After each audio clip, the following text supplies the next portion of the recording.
So we are talking to Dr. Amit Chakrabarty. He's the newly elected president of the American Association of Physicians of Indian Origin, and we are going to talk to him about various issues around Indian doctors in the US. We Dr. Chakrabarty, we know that there are uh, Indian doctors are a large part of the US healthcare system, and AAPI is a huge organization, probably one of the largest professional organizations in the US, representing, if I'm not incorrect, about 120,000 physicians, residents, and fellows of Indian origin.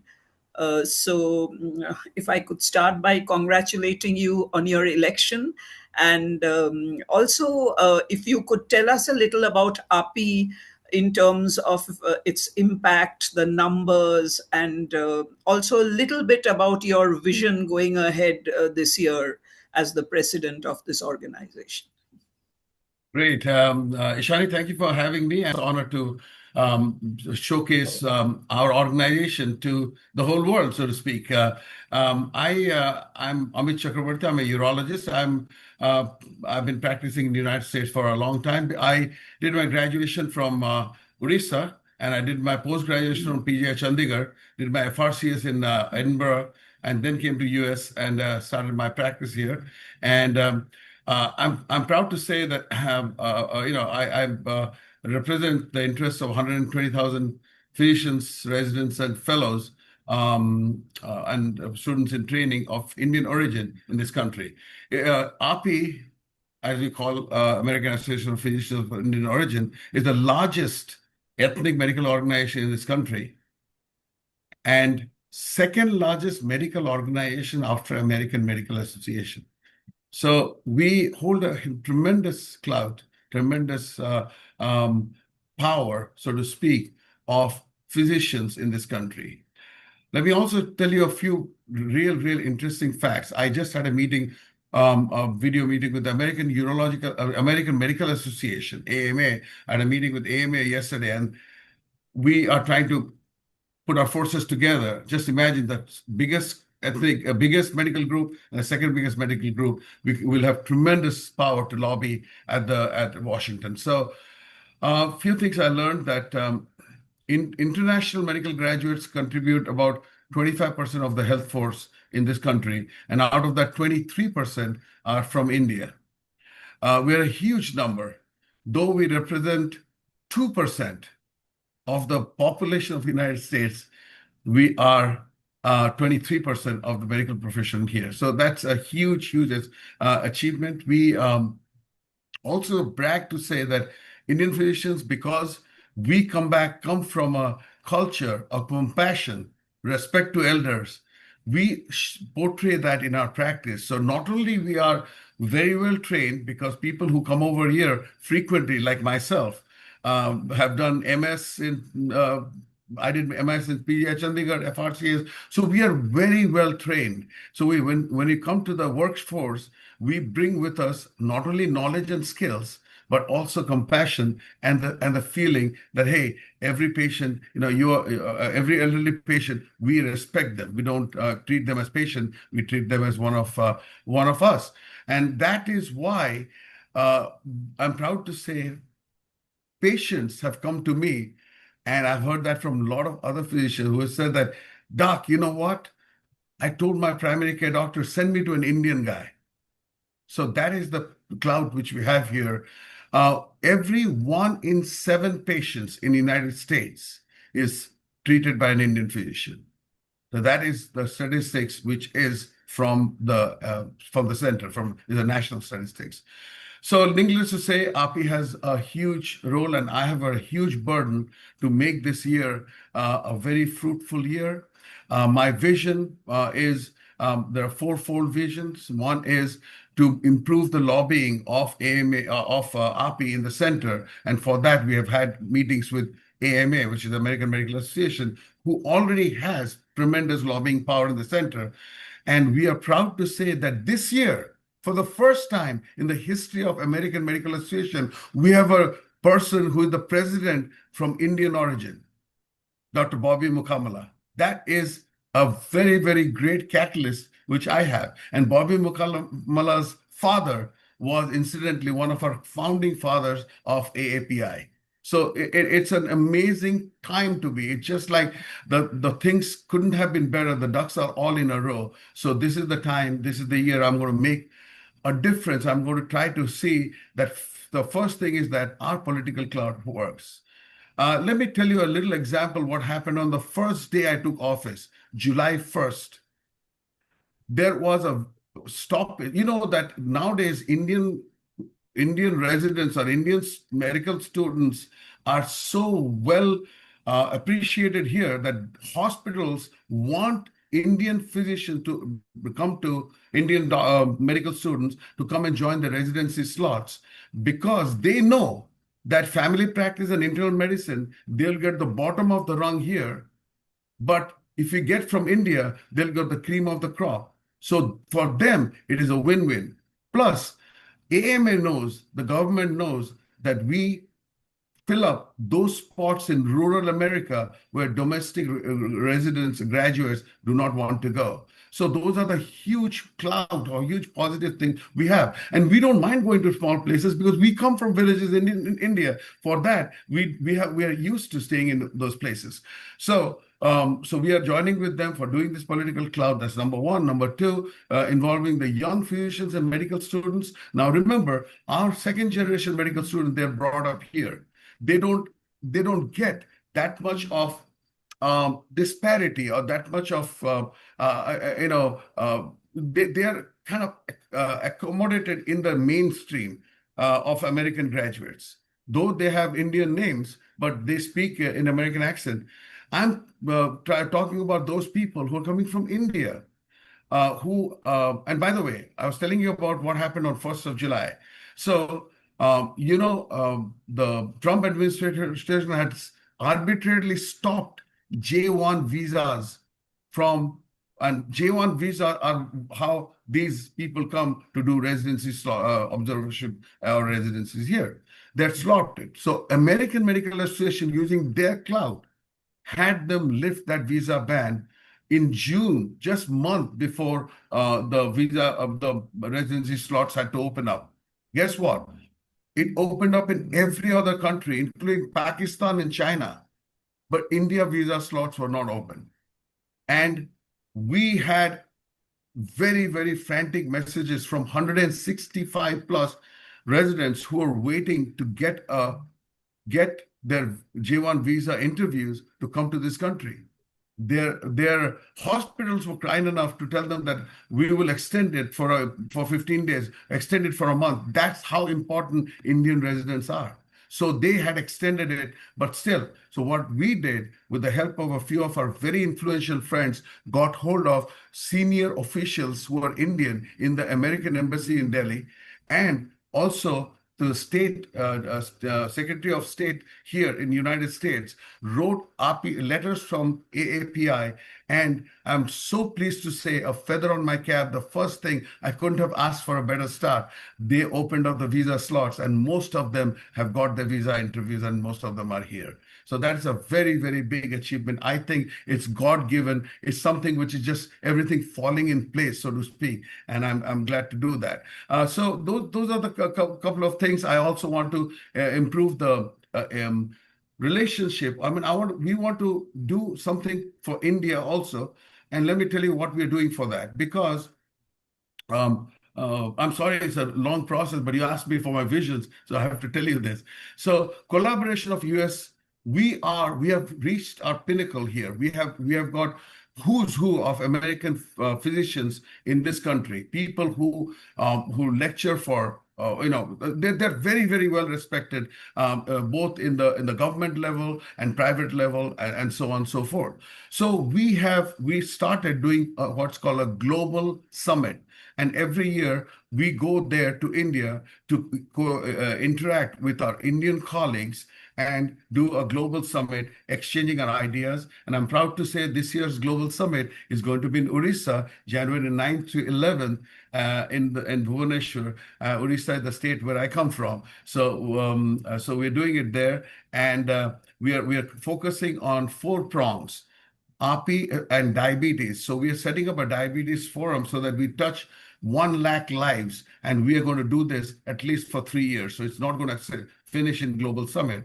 We're going to do AAPI and TB. So we AAPI delegation had met a long time ago with the president of India, who is from Orissa, and one of her requests was, what can AAPI do? Was TB-free tribal Orissa. So we are making that a focus to do a TB think tank, people from here who deal with multi-drug resistant TB, and also people from India and Orissa, and joining a big forum to do some kind of task force, which will go on for 3-4 years, 5 years, or even more.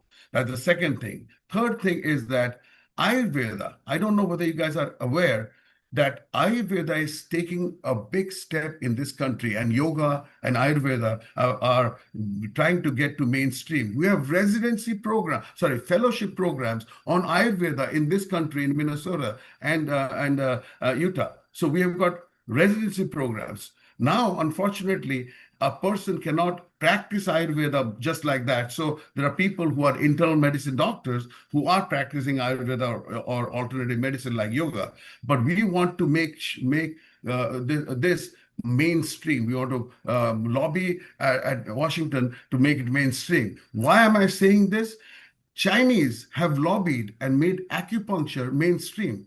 Medicare now pays for acupuncture, but we want them to pay for Ayurvedic medicine and yoga, which is so much in mainstream in the healing process. So the third branch of Global Summit is AAPI and Ayurveda. And fourth one is resuscitative and emergency medicine. We are reaching out to the first responders, not necessarily to the doctors, but also policemen and the first responders. Also, we are striving for the last 1 or 2 years to start an emergency medical curriculum residency in India. There is no emergency medicine residency in India, and we have made progress in a couple of states, and we are trying to achieve that so that there will be people who are trained in emergency medicine, and that's what they're going to do it. So that is the third thing, which are bridging between here and India. And number 4, we want to try to do something which it's very close to my heart. I love music and other things. So we want to make sure that we bring some aspect of that to prevent physician burnout. There's a lot of things which is happening, which is causing physician burnout, so to speak. People are leaving practices, people are committing suicide. It happens also here. So we're trying to stop what's called a physician burnout. So those are my 4-pronged approach, or goals of this country for my presidency this year. And I'll be glad to answer any other questions you have. Right. So you mentioned international medical graduates, a large percentage of who are from India. And we certainly know that AAPI is a very strong voice for Indian American doctors and doctors from India in the US. You have represented the interests of this whole section of doctors with the U.S. government, with the lawmakers, etc. So right now we do know that there are immigration headwinds which people from India are facing, including doctors. You just mentioned the J1 visa and the long queues to get interview dates. Then there's the doctors who are on H1B visas who are waiting for their green cards. And you also mentioned about the rural areas where there are many Indian doctors who are willing to go, who get employed and who are serving these communities in a very strong way. So as an organization representing Indian and Indian American doctors, what are in these present times under this administration, what are some of the things you feel that are going to come up which you have to address as an organization? Yeah, I mean there's been a little change in the visa status, and I don't want to get too political here because we are a Mm. 501(c)(3) corporation, which is a charitable corporation. We cannot comment on political or religious areas. But let me tell you about this. You've touched a very, very important point. So the people who are here on H-1 visa stand in line now sometimes for 20 to 25 years to get their green card. Now these are the people who are serving the needy in rural areas and are beloved and respected doctors there, but they're struggling to get because of these are the reasons. There's a little flaw in the system. Every country, you may correct me if I'm wrong, but this is what is my understanding, that every country has a fixed quota. Okay, so even if it's a billion people, or even if it's 1 million people, they all have the same quota. So from small countries like Nepal or even Pakistan or smaller places, they get their visa slots much earlier. And India, there are a lot more people, so their slots, the percentage of the slots are the same. That's number one. Number two, these physicians who are actually, I'm not trying to say that one is better than the others, but they're in the same slots of any other person who's seeking a visa here for seeking a green card here. So green card is for same for a physician who is helping in a rural area, sacrificing all the luxuries and the same as any other a person who comes here as a hotel owner or IT person and everything. Not that I'm saying that they should not be given preference also. I believe the best way to increase the visa slot based on the population of the country, not based on a fixed percentage for the whole world. So that is one thing I do, but I believe that these people who are sacrificing, without them, healthcare, it's not a charity anymore. It's a requirement. American government will healthcare will fail if these people are not there. There are some presidents who don't understand that, some presidents who do. But the point is that this is no longer charity. You're not doing charity to getting them here. You need them here. Okay. So the earlier government wakes up to that and sees that we need them here, we need them, and let's make their visa process easier. Let me give you a small example, Ishani. So we I had a friend of mine who came here and when his son was maybe 3 years old or 4 years old. Guess what? They went for 20 years and did not get their green card. And this son, who doesn't know anything about India, was about to be deported back to India because he now has become an adult. Just imagine the plight of these. There are several physician couples who have gone back because of this plight. They've gone back to India because how can they let their son, who is brought up in this country, not born in this country, but brought up, be deported back to India where he doesn't know anything there? This is a chilling thing which happens. There is an organization called PAHA, Physicians for American Healthcare Affordability or Accessibility. Physicians for American Healthcare Accessibility, PAHA. Please Google it. You'll find out. And just write PAHA Medical because there are other PAHAs. So please Google it. They are an organization of these people who are stuck in this visa, the H-1 visa line. And I think their cause has to be highlighted. We need donations for improving their cause so that they can hire lobbyists and get their thing heard. It's a very, very serious thing. Just imagine a person who has sacrificed all luxuries going to a smaller town and being the darling of the small town and being the best person and integrated themselves with the local community and frequently are there in various posts in city council, etc., etc.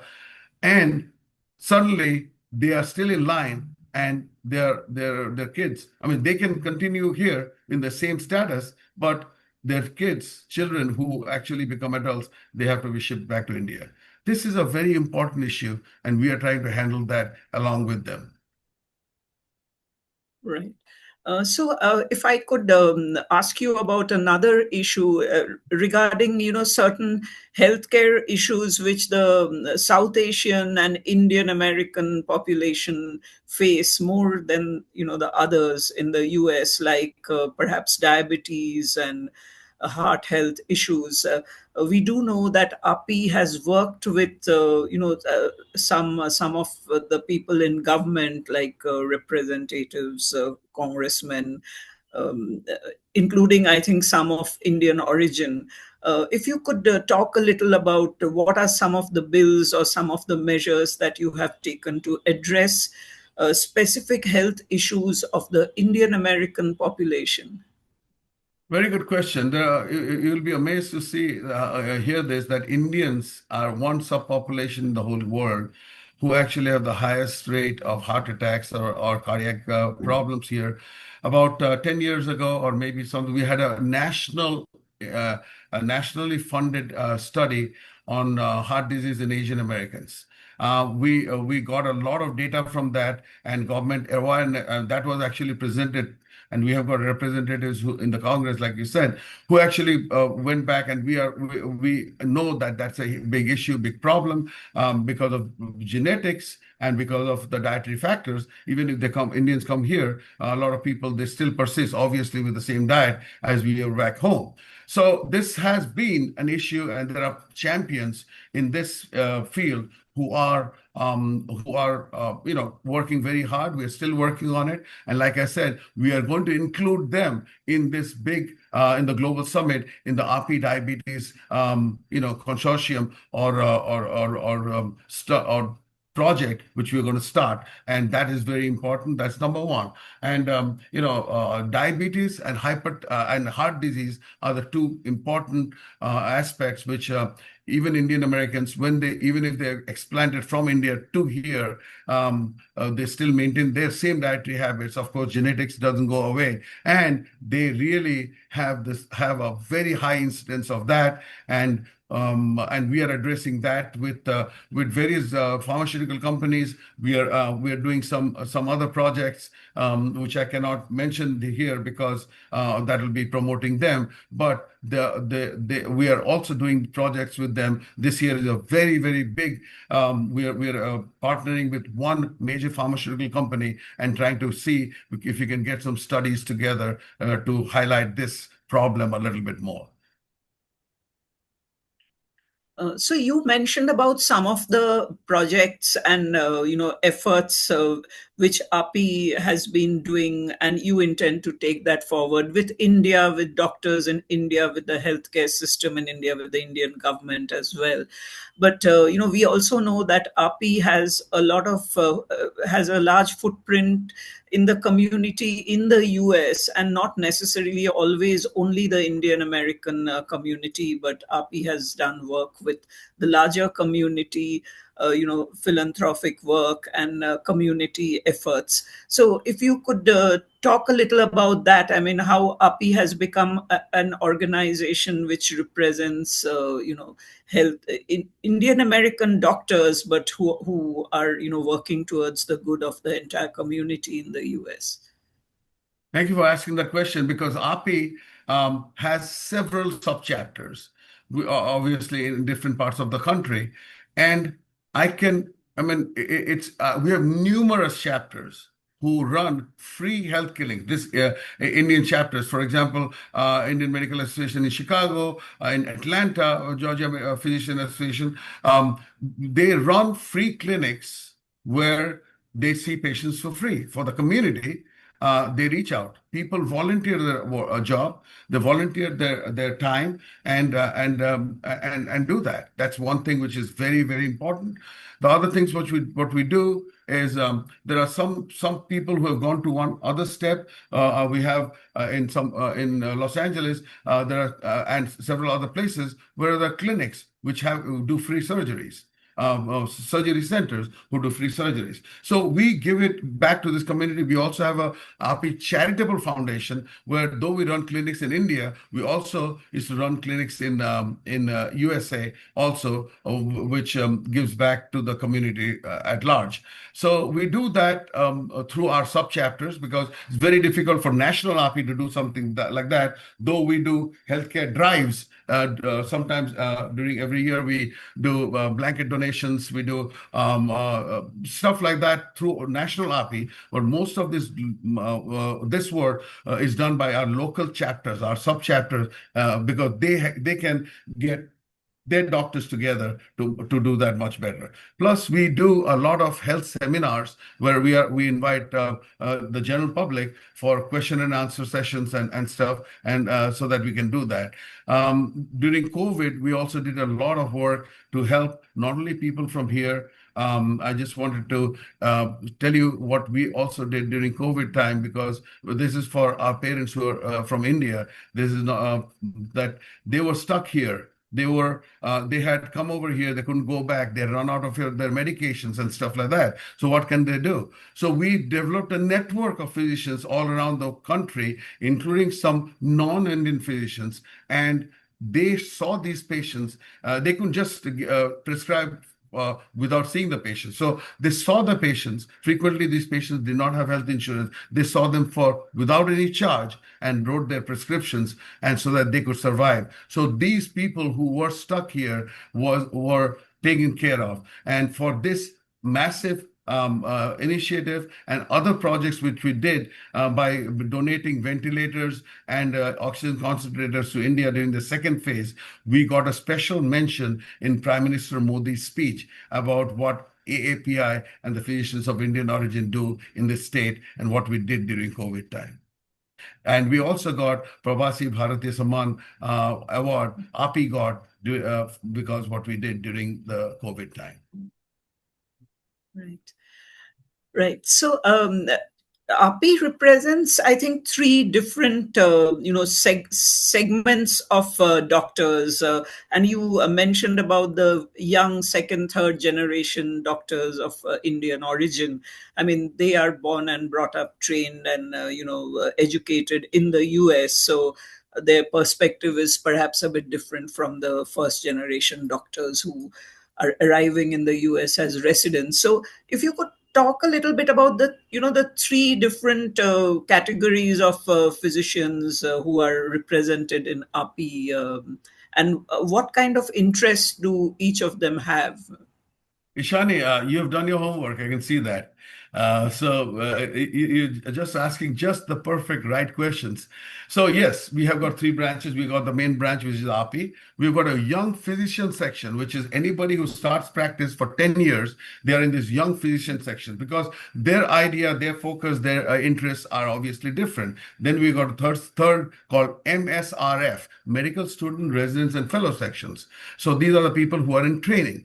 And they're very vibrant chapter. I just had a meeting with them last week. They conduct their own, we call it winter medical conferences, where they get amazing speakers. I mean, a mind-blowing speaker. These are people who are young entrepreneurs in this country. There's a guy who actually came who owns a huge pharmaceutical complex here. 25-year-old guy, multi-millionaire guy, and he was so motivating. So they get amazing speakers. They do a good job.